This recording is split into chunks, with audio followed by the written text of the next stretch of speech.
sa kaninyo nga may sulugoon nga nagdaro o nag-atiman sa mga karnero. Inig-abot niya gikan sa uma, ingnon ba nimo siya? Pagdali niya, aron mo kaon ka. Dili gayon.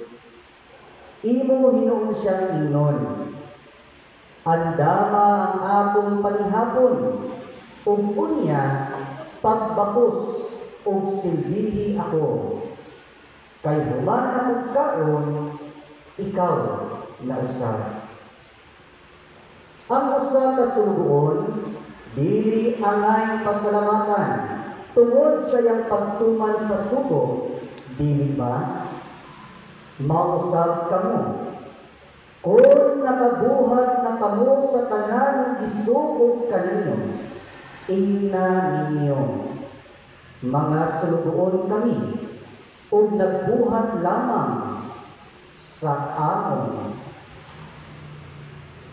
katungdanan.